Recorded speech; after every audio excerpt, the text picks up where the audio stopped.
prepare to be illuminated.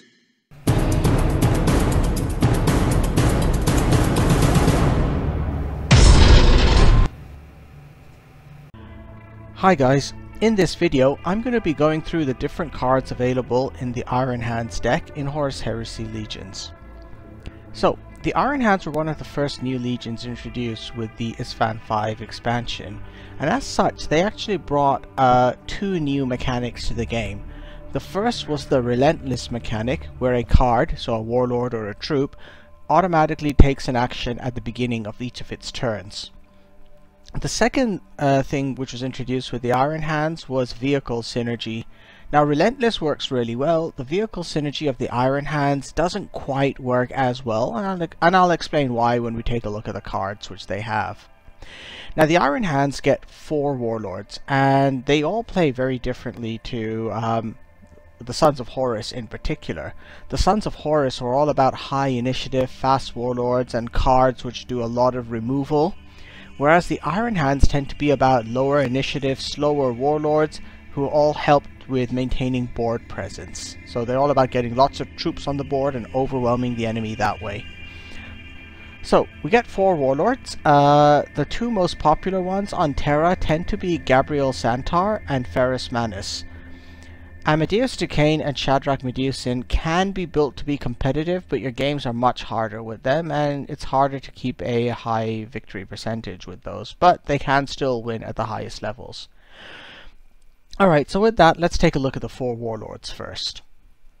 So, we begin with Gabriel Santar. So Gabriel Santar has 2 attack, 35 health, and his interesting thing is his ability. You can spend 2 energy and do 3 damage to any Astartes or Infantry cards, or 2 damage to any other card, meaning 2 damage to vehicles, structures, demons, and enemy warlords, and 3 damage to Astartes and Infantry.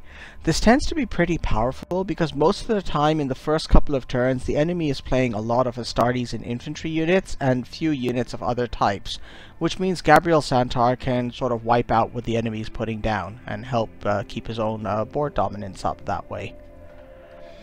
On the other hand, he has low initiative, so in that way sort of he's sort of similar to, but slower than, say, Abaddon or Loken, because Loken can spend 2 energy to do 2 damage to anything on the board, but he has high initiative, and Abaddon can spend 2 energy to do 3 damage to any troops on the board, but even Abaddon has medium initiative.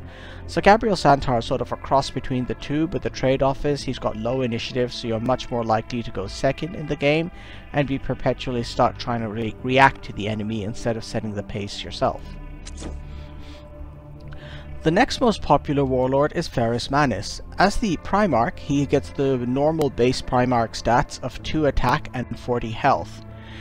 He also gets this cool ability where you can spend 2 energy to give a friendly troop +1 attack and +2 health, again helping to maintain board presence. And just like Gabriel Santar, he has low initiative, so you're very unlikely to go first. But Ferrus Manus is really popular, not so much for his ability as he is for his Reckoning. His Reckoning is one of the easier ones to pull off out of the different Warlords. Let's go and take a look at why that happens. So if I scroll to the bottom of the list of cards, we get to his Reckoning. So he becomes enraged, and although this starts at a cost of 20 energy, meaning it's totally impossible to play, it goes down by 1 whenever a friendly troop dies. So a deck which is built to trigger his Reckoning will usually have lots of cheap troops which can be relied upon to die, but you can use his ability to buff them to be as dangerous as you need them to be. So what happens once he triggers his Reckoning? Well, he turns into the Gorgon. So his attack goes up to 3, he heals a little bit, I think it's around 8 points he heals, the same as most Primarchs. He does gain Berserk, so he then has to attack every turn, which can be disadvantageous, especially if the enemy throws out a unit with high attack and front line, and you're basically forced to plow your head into that.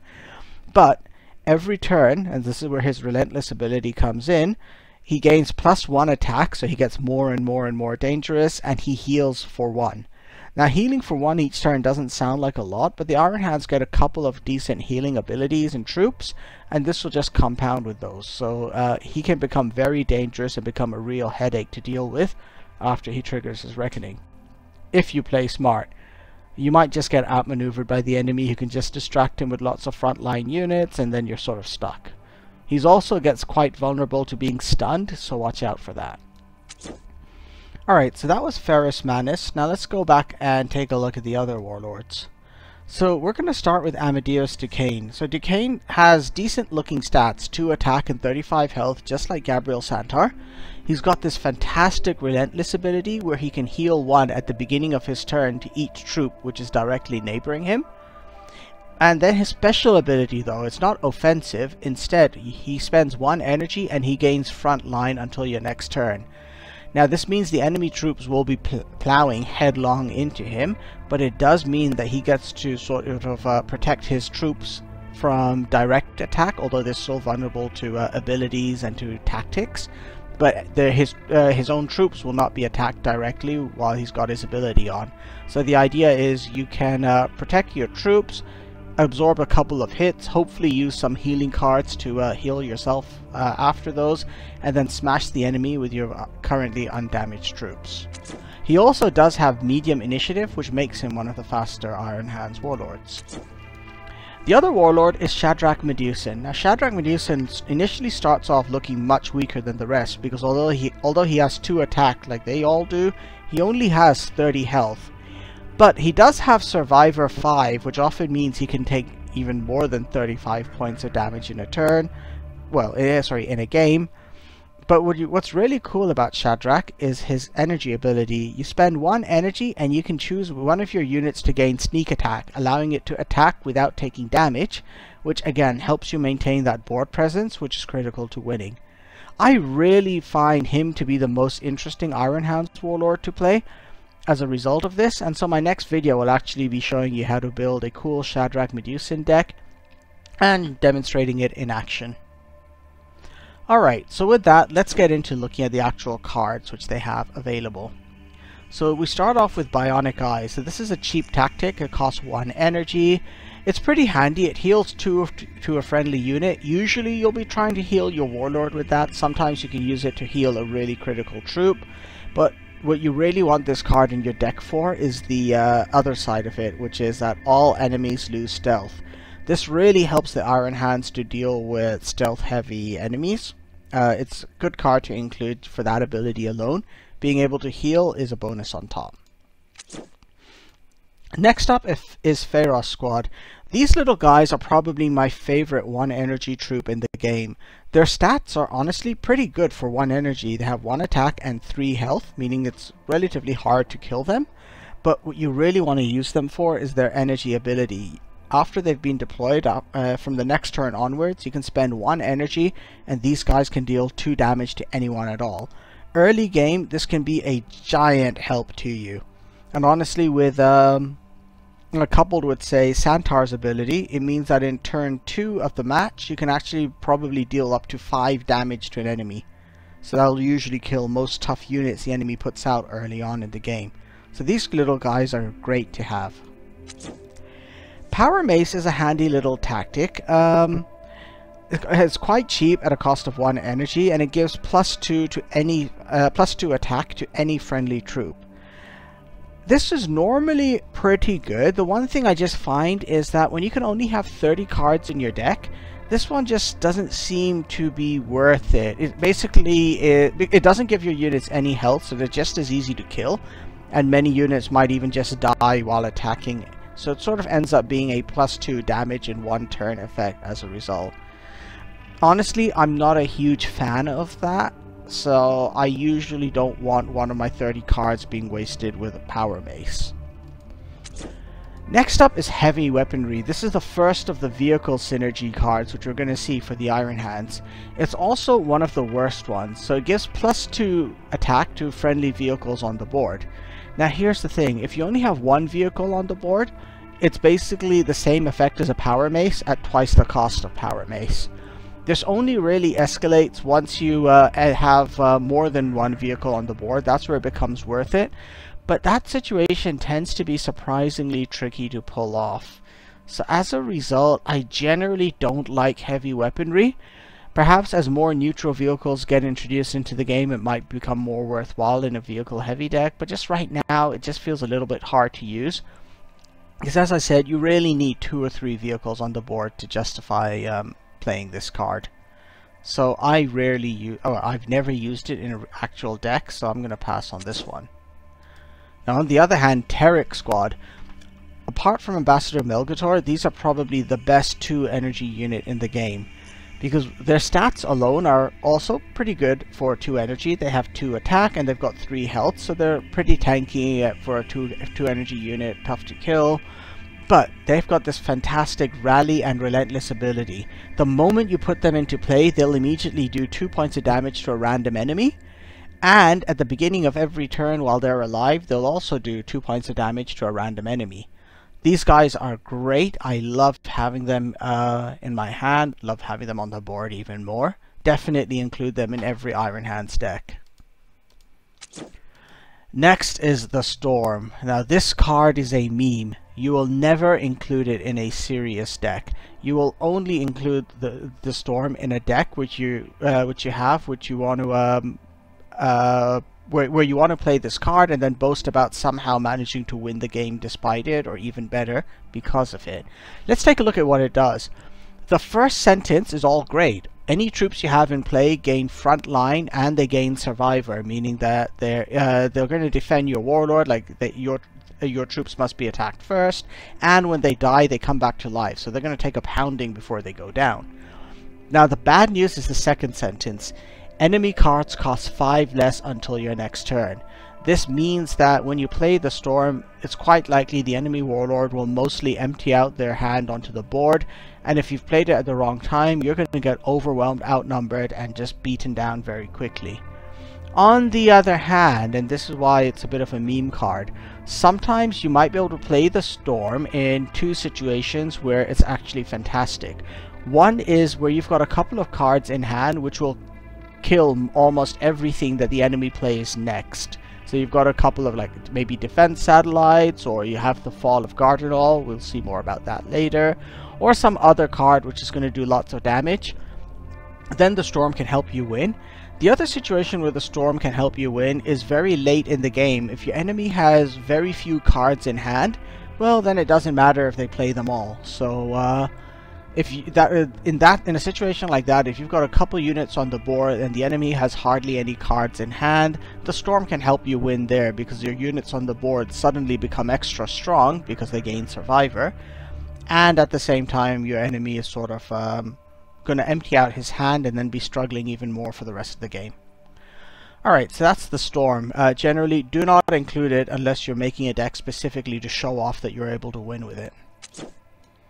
Urlock Squad. This is one of the great high tank units. So it only costs 2 energy, it has 5 health, it has only 1 attack, but it has front line, so it must be attacked by the enemy first.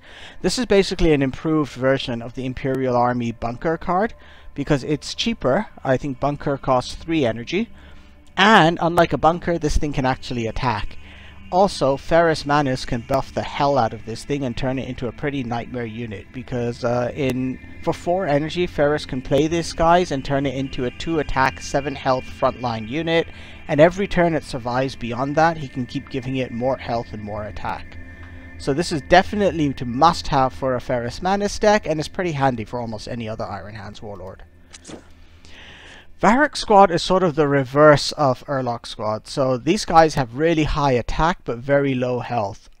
Because of that very low health, they're going to get killed immediately by almost anyone you play, because they have to be. With doing that much attack, they're a prime target.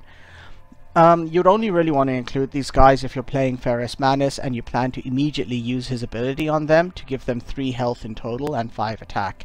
Apart from that, it's really hard to get good mileage out of these guys, because you're going to put them on the board and then they're going to get killed. So we're going to pass on them. Banis Squad is up next. So these guys have average stats for 3 energy and a sort of very questionable ability here, Rally. When you basically put these guys into play, you immediately draw a random vehicle card out of your deck.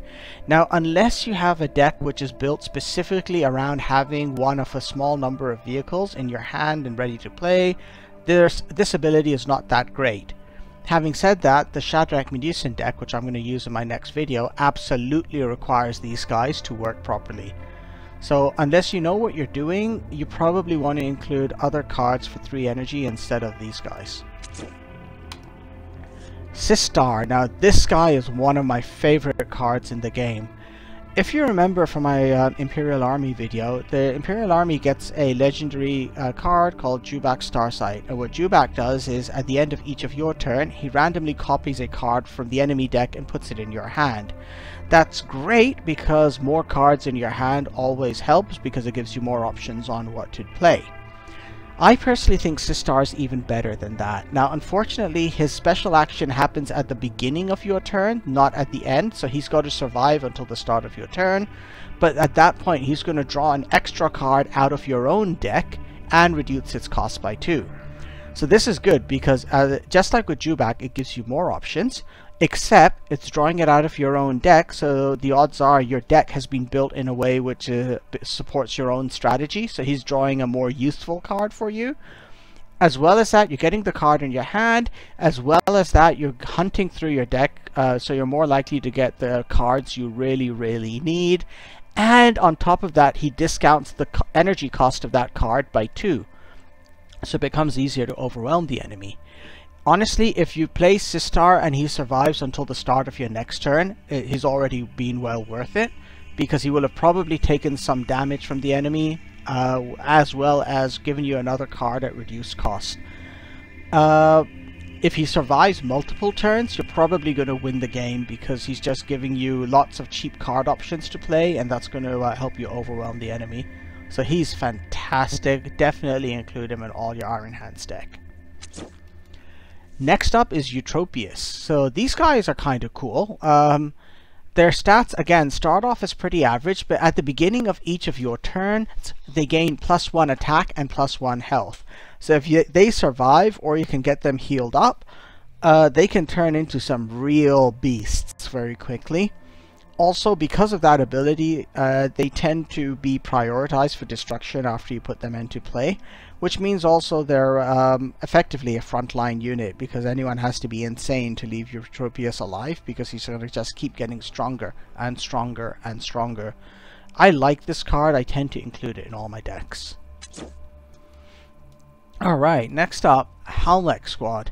So this card is sort of in an unfortunate position. Honestly, it's not bad. For 3 energy, it's got a decent attack, it's got good health, 4 health, so it's probably going to last at least 2 turns. It's got unstoppable, so frontline doesn't get in its way. Its only problem is that between Eutropius and also Galba Squad, who we're going to see at 4 energy cost, the Iron Hands kind of have better options than Halmech Squad at around this level of energy cost. So he's good, he's just, you've got better options available. So I normally pass on Halmech Squad, although you can get mileage out of including them. Head of the Gorgon. So this is the next vehicle synergy card we see for the Iron Hands. It does have a cool effect, giving flank to vehicles in your hand. It just comes with a really high energy cost. Usually I would say that a unit with flank is worth spending 1 energy on. That means Head of the Gorgon really requires you to have a couple of vehicle cards in your hand in order to really get full mileage out of that. Otherwise, spending 3 energy to give a single vehicle flank is just too much. Like, there are better things you can do with 3 energy than doing that. So, because bear in mind, when you play Head of the Gorgon, unless you can play a vehicle card straight away, you're not really going to be able to do anything much else that turn. So I pass on him. Winnow the Weak, on the other hand, is a fantastic removal card for the Iron Hands. Its ability says destroy a random troop from each player, but if you don't have any troops in play, it's just a free kill of an enemy unit. So you ideally play this card when you have no troops on the board and the enemy has like 1 powerful unit on the board, because you can just instantly kill it. and it's worth saving for that. Don't waste Winnow the Weak when the enemy has just like a single weak unit or a couple of weak units. Wait for his big guys to come out, and ideally his big guys to be alone, and then use Winnow the Weak to just remove them. Alright, so Winnow the Weak, definitely put that into your deck as well. Dara Squad is the next vehicle synergy card, and at first glance I thought this was pretty cool. Like 4 energy, and he's got decent stats for that, 4 attack, 4 health, just average, and his relentless ability looks pretty cool. Give +1 attack and +1 health to a friendly vehicle. On the other hand, when you think about this, what's needed for Dara Squad's relentless ability to trigger? Well, he has to go into play and survive until his next turn. You also have to have a vehicle in play which survives until its next turn. And only then will its relentless ability trigger. So this basically needs 2 different cards to survive at once, which is hard to pull off.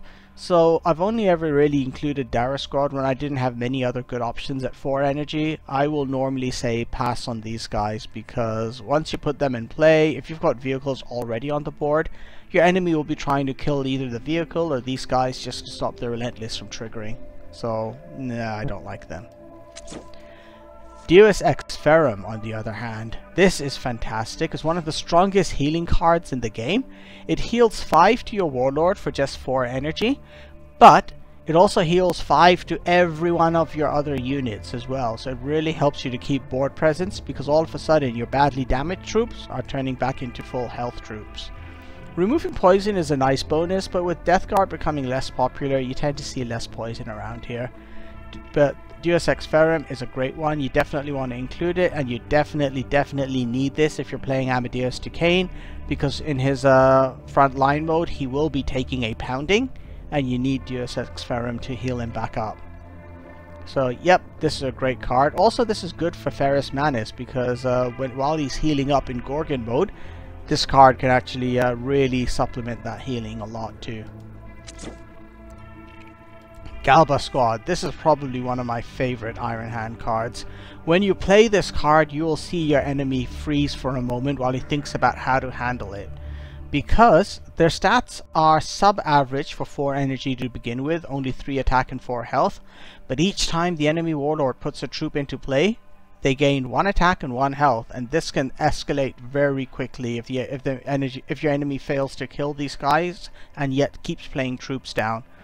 I love Galba Squad. It's one of my favorite cards to play. It's a definite include in almost any Iron Hands deck. Medusan Carapace. Now this is a handy little tactic. If you can't think of a good way to spend 4 energy, it's a good one to include in there. It goes really well with Santar, as well as with Amadeus Duquesne and even Ferrus Manus. I personally don't really use this that much, I think, in my in my Shadrach Medusan deck. But anyhow, it's a pretty good legendary card. What it does is at the beginning of each of your turns, you'll do 2 points of damage split randomly amongst enemies. That means sometimes it goes on 2 different enemies, sometimes it'll go on the same enemy. If you've managed to kill all other enemy units, both points of damage will go on the enemy Warlord. This is best played early in the game, so you're just throwing out lots more damage, because every point of damage helps, right? The last thing you want to do is hit a unit and find it's only on 1 point of health left. Well, Medusan Carapace might tip that balance. So yeah, if you have this card, I'll normally say include it unless you're really struggling for space in your deck. Volkite Support. Now these guys are a pretty average card. Initially at first glance they're underwhelming. They cost 4 energy, they come with a good amount of health for that, 5 health, but they only do 2 points of damage when they attack.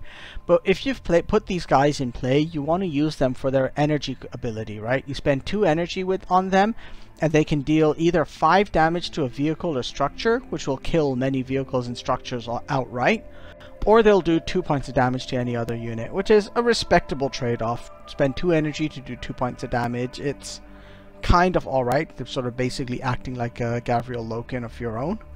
So again, I'll just say that if you can't think of anything else, these guys can be a handy guy to put down, because they can just sit there sniping away at people. And also Ferrus Manus can buff these guys and turn them into pretty nasty dudes with like 3 attack and 7 health. So Volkite support can be worth including. Think about it. Sometimes I found them to be really cool. Other times I just find that I don't have the energy left to use their ability and I'm just smashing them into the enemy unit's face. Xerix Veterans. These guys are kind of cool. Again, their stats initially are underwhelming for 4 energy, but if you're planning on dropping them and then attacking with one of your units which dies, they'll quickly buff up to 5 attack. The one thing I don't like is that for 4 energy, they only have 4 health. And that doesn't increase from the buffing, and by the time they're coming out, there are often a lot of things or a couple different ways the enemy player is able to do 4 damage, and as a result they tend to die a little bit quickly, but they can be useful. Sometimes if you're lucky they can quickly buff into massive amounts of damage, and then they can help tip a match in your favor. I generally don't use them in my deck though. At 4 health they die too quickly.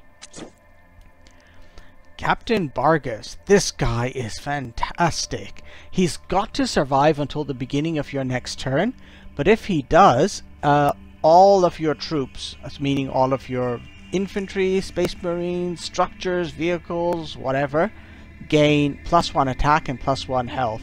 So if you already have a lot of units on the board, this really flips things even more in your favor. The downside is he becomes a pretty high priority target, and at 5 energy that's when a lot of removal abilities enter play. So just watch out for that, but when he survives to your next turn, you're going to love him because he buffs everyone including himself. So at the beginning of your next turn he's 6 attacks, 7 health. So fantastic card, love to have him in my decks. Corvan Squad. So these guys initially look pretty bad, right? They cost 5 energy, they only have 3 health, and they only have 4 attack. But I like these guys in my deck for that rally ability. Being able to deal out 3 damage to a target of your choice can be very powerful at times.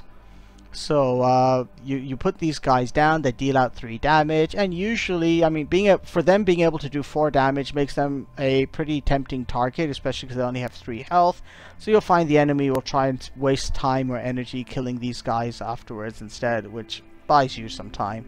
So for 3 damage and soaking up some, for inflicting 3 damage automatically and then soaking up some damage, these guys are worth it. I tend to use them in most of my decks. Rapier Laser. This can be a great vehicle. It has a good amount of health for 5 energy. It has decent attack, like it's below average for 5 energy, but 3 is a decent attack. But what's great about these guys is their energy ability. They can deal 8 damage to an enemy troop, so that's enough to kill almost any unit which is on the board, except for a unit with drop pod or survivor, and then you might need to do a little bit extra to kill those. So I generally like Rapier. The downside is, I mean, spending 4 energy is a lot of energy, but it's kind of like having a tactic in your hand, which is deal 8 damage to an enemy unit. So yep, I like the Rapier Laser. Just watch out because the enemy will be trying to kill it. They just need to use a crack grenade and one other thing, and this thing will die. So on the other hand, I like Rout Squad even more, because most of the time 8 damage is overkill to kill a lot of things which are on the board, or a lot of things which you really need to die, and you're spending 4 energy to do that overkill. Rout Squad comes with the same energy cost, a little bit less health, but I mean, they're not vulnerable to crack grenades, and their energy ability is half the cost of the Rapier Laser. It only costs 2 energy and they deal over half the damage. They deal 5 points of damage, which is usually enough. So I prefer Rout Squad over the Rapier Laser. Servo Arm is very important in many decks, especially for Santar, as well as for Ferrus Manus and Amadeus Duquesne, because it allows him to heal himself every turn. I mean, he'll always heal himself if he's the only damage unit on the board. Only damage unit of yours on the board. If you've got lots of damage troops around, this Servo Arm will help to keep them alive too. So it's a great card, and the best thing is it can stack. If you've got 2 of them in your deck, you can play both Servo Arms and then potentially heal up a lot every turn. So it's a great card to have. I do strongly recommend using it. Ancient Brantar. So I don't like this guy. He's got a decent attack for his energy cost. He's got a great ability, 5 energy, and destroy a vehicle or structure. But the problem he has is only 5 health. He dies easily to crack grenades and to many other things which are on the board or can be used at 6 energy. So I find it's rare for Ancient Brantar to survive to the next turn and actually be able to use his ability because his health is just too low for a vehicle. So I'm going to pass on him. Ancient Gorlock, on the other hand, is much more useful. He comes with way more health, so he's harder to kill. And although initially his attack looks much lower, he has this relentless ability. So every turn his attack value is going to increase by +1. And that is good because it means that by the time your next turn starts and he can actually do an attack, well, his attack's gone up to 6, so he's just as good at attacking as Ancient Brantar is. Obviously, Ancient Gorlock doesn't have that ability to spend 5 energy to destroy a vehicle, but yeah, he can just do a lot of damage anyway. Captain Kagos, this guy is great. He's one of the best 6 energy troops in the game, I think. He's got average attack and defense for that energy cost, which is good. He's got front line, so he can serve to protect your Warlord from taking a beating. So this is also really important for Amadeus Duquesne, because Captain Kagos can be played in the 4th turn of the game, and Duquesne has probably taken a beating in the first couple of turns from using his front line ability. So that's where you can put Captain Kagos out to take the pressure off Duquesne and hopefully start to heal up. Because every turn that Captain Kagos survives, he heals 1 to all of your units, including your Warlord. And that stacks with any other healing, like a servo arm or something like that. So it's a great card. I loved using this guy. And you can have 2 of them in your deck, and if you ever get them both out at once, you're healing 2 to all of your units, including themselves. Captured Forge. Now, I don't like this tactic, although I've seen a lot of people using it to sort of good effect. Because the main problem Captured Forge has is you're spending 6 energy, but most of the time that's all the energy you're spending in the turn, and you've got nothing to show for it in that particular turn. On the other hand, in the following turns, from the bunch of cheap vehicles you have in your deck, you're going to probably be able to dominate the board presence. So I normally would say this card is only worth playing when you're already feeling comfortable with what you have on the board. You feel that you've got enough to keep the enemy under control for 1 more turn. That's where you can play Captured Forge and then make sure you can really dominate the enemy in the remaining turns of the game. But I just don't like spending 6 energy and having nothing to show in that particular turn on the board for it, so I don't like using Captured Forge. Although, as I said, other people do it. Try it, see if you like it. It's a personal choice. Ferrum. You must include Ferrum in your deck. It's one of the decent direct and splash damage cards available to the Iron Hands. It does 9 damage in total, split among 3 targets. Which is great. I often use Ferrum as a finisher, especially if you ever use Abandoned Supplies and you get a discounted Ferrum in your hand and then you get a second Ferrum. You can play both of them together for 10 energy and then really whoop the enemy. Or of course, if Sistar draws Ferrum for you and discounts it and you get a second Ferrum late in the game, being able to suddenly pull 10 damage out of your hand can be a big changer. The Fall of Gardenal. So this is one of the area damage cards for the Iron Hands, the second one after Ferrum. It's a pretty good ability. Like, being able to reliably do 4 damage to all the enemy is great. The only downside is it does 4 damage to all of your guys too.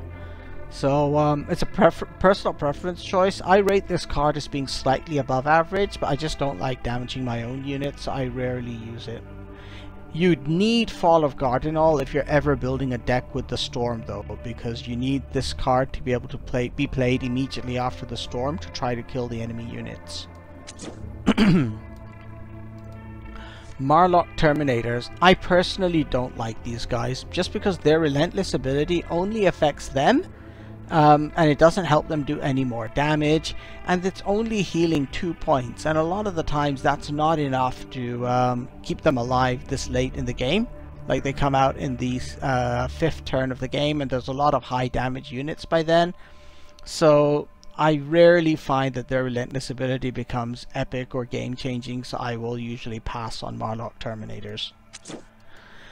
Same for Predator Executioner. This card initially looks great. It costs 7 energy and it does a whopping 9 damage when it attacks, and it has sort of this an even better version of Ancient Brantar's ability. Ancient Brantar spent 5 energy to kill a vehicle or structure. Well, Predator Executioner spends 5 energy to kill any enemy troop at all, regardless of type. But the problem is, for 7 energy, it only has 5 health, so it just dies. It has paper for protection. Don't include this. Your enemy will kill it for far less than 7 energy. It's not worth it. The Hammer is broadly considered to be one of the worst legendary cards in the game, because it's going to cost you 7 energy, but you don't know what you're getting for 7 energy. You might end up drawing a card which only does 1 point of damage. The only way I'd ever consider using the Hammer is if I had a deck where most of my cards were high energy cost, and even then Murphy's Law says it's going to pull out the cheapest card in my deck and do that little damage to the enemy. It also does not hurt the enemy Warlord at all. It only affects enemy troop cards, so just watch out for that. I'd say do not include the Hammer. There are better ways to spend 7 energy. Iron Father. Now this guy is actually pretty cool because he's sort of like Captain Bargas, in that he buffs your units, except he only buffs Iron Hand units, but hopefully you've got lots of those on the board by the time this guy comes out. And he has the Rally effect as well as Relentless, so the moment you put him into play, all of your remaining Iron Hands on the board get stronger. And he does the same thing every at the beginning of every turn. But unlike Captain Bargas, he does not buff himself, so if he's on his own, he's kind of useless. Thunderhawk 1169. I really want to be able to use this card a lot, but it only really gets you good mileage if you've got expensive vehicles in your hand, like vehicles which cost 7, 8, or 9, or 10 energy. Sorry, you don't need them in your hand, you need them in your deck. But here's the challenge, right? You probably don't want to have too many high cost vehicles in your deck because, you need to be able to play cards. And if you've got a whole bunch of high cost vehicles in your deck, you might draw them all into your hand and kind of be stuck. But on the other hand, if you only have a couple of high cost vehicles and you've already drawn them into your hand, then Thunderhawk 1169 does nothing because it only puts into play units which are in your vehicles which are in your deck. So as a result, I've kept trying to use this card and I've hardly ever been able to make it work well. I just find it's too unreliable, so just needing to be able to have this card drawn into your hand at the same time as you have a vehicle in your deck which is of high enough cost to justify spending 8 energy to put it into play with flank, it's the odds of everything coming together perfectly are low, so I kind of pass on this. Venerable Comek, I also pass on this guy, mostly because his ability is kind of hard to pull off. When a friendly Astartes dies, heal 3. So you need this guy on the board at the same time as you have a friendly Space Marine troop on the board, at the same time as that friendly Space Marine troop is about to die, at the same time that Venerable Comek is actually damaged so that he can benefit from healing. It's too much to go on at once, and there are better ways of spending 8 energy. Like there are many neutral cards, like the Lernian Hydra from the Imperial Army deck, which is just better. So don't include this guy. Tarragon is actually not bad. I mean, for a common card, its stats are pretty good. It has 9 energy. It costs 9 energy to put it into play. It has 9 health. It does only 6 damage, but really you don't want to be attacking with this thing. You want it on the board for its Relentless ability, which is throwing out 5 points of damage to a random enemy. This would be good, except for Atlas Astra is just even better. So Atlas Astra costs 10 energy, but it has 10 health and 9 attack. It goes into play with shield, so it can ignore the first point of damage which it takes, and its Relentless ability is more reliable. Instead of doing 5 points of damage to a random enemy, Atlas Astra will destroy a random enemy altogether, so nothing can protect the enemy unit from Atlas Astra. The only issue is that Atlas Astra's ability will not affect the enemy Warlord, whereas the Tarragon's ability can affect the enemy Warlord, but most of the time Atlas Astra would be more useful. On the other hand, and this is the only reason I don't like it, is it costs 10 energy, meaning when you play it, you cannot do anything else in your turn, like in terms of energy costs. So I tend to pass on this guy. Next up is Legion's Pride, and I think this is a pass as well, mostly because it costs 10 energy, but you draw 3 cards out of your deck and it only acts on any of those which are troops. Now, given that the average deck is around, like, roughly speaking, 1/3 tactics, there's a 2/3 chance, there's a 1/3 chance that you're not going to draw a card which you can put into play immediately for your 10 energy. So spending 10 energy to just put 2 troops into play is not really worth it. So even though they're going to play with front line, I think this card is a pass. There's too much risk of spending your 10 energy and not getting enough out of it to justify the cost. Alright, so I hope you guys found this walkthrough of the Iron Hands to be useful. If you liked it, please remember to subscribe to this channel. You'll get notified of my future videos, including my next one, which will be how to build a decent deck for use with Shadrach Medusan. So stay tuned for that. As I said, I hope you found this useful, and I'll see you all soon. Bye for now, guys.